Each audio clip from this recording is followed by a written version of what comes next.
Yeah, I think Gabe was fucking. Oh, that was so tough, Ollie. Every single fight in Rogue comes down to one thing: setting up the requirements for your combos. If you understand the setup, the fight literally becomes so easy. If you don't, you just lose the fight before it even starts. And that's especially true for mages. So in this video, I'm going to break down everything you need to understand about playing mage, starting with Druid, one of the most versatile mages in the game. And this is all part of Mage Academy, where I'm going to be breaking down mage mechanics, mage combos, and decision making, so you can actually start winning your fights and you're not just losing and not understanding why. So first up, Druid.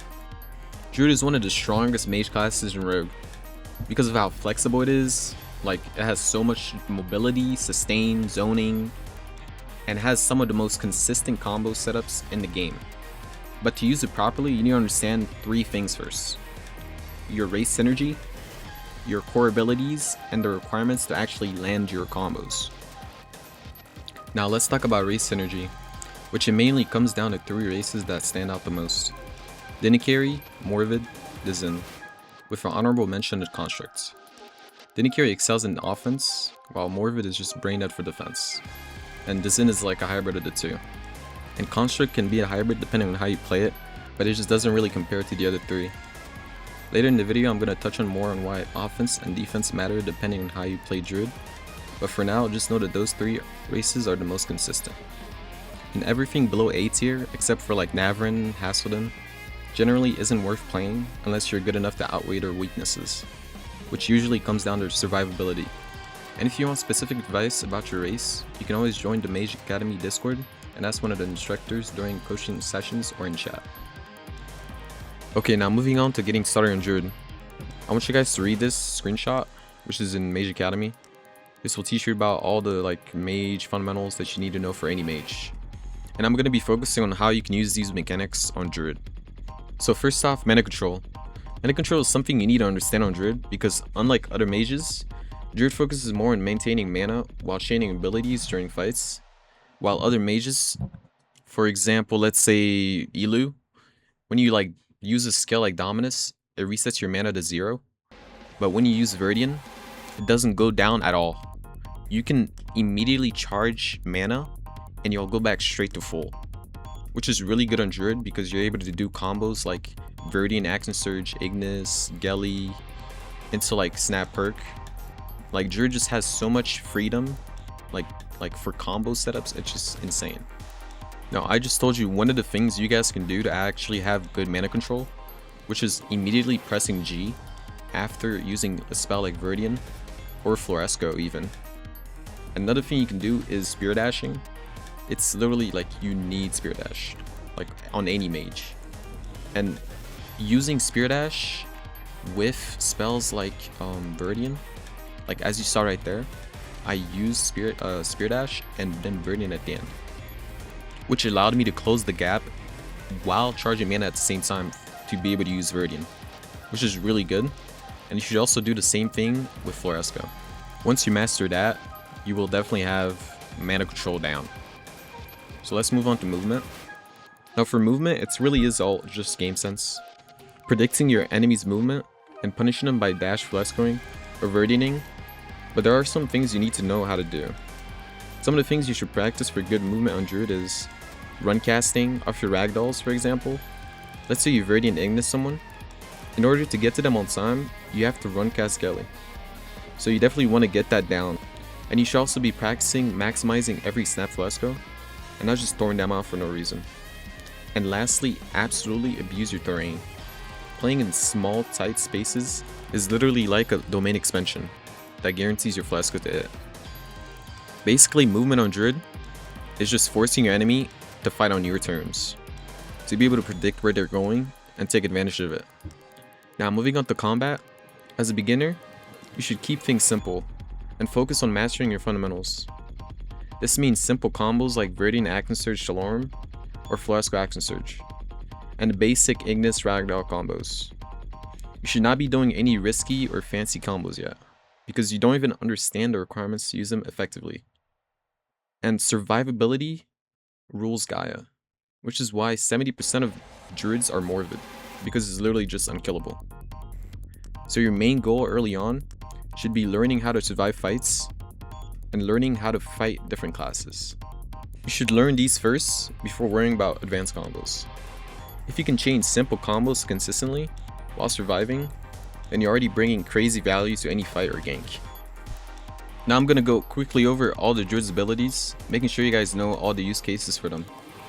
First up we have Viridian, which is one of the most important moves in your kit.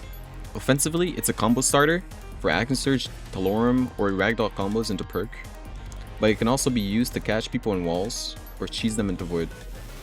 And defensively, you can use it to secure grips because it stops everyone's movement, and then you can just pick them up and grip them. But you could also use it to save yourself or your teammates by interrupting people's combos. Next we have Flasco, which offensively is your highest damaging ability, allowing for high damage combos like Flasco Action Surge and other combos that did a lot of damage very fast. You can use M1 Flasco for trapping common gate spots like Sky or Desert 4. And defensively, Flasco is your go-to move, because if you miss it, you can run inside it to reset the fight and reposition, and you can use Talorum for extra pressure while running in your Flascos. Now moving on to Fonz Vitae, which is a pretty underrated utility move. It's primarily used to clear your own stocks or your ally stocks, and to also make pots.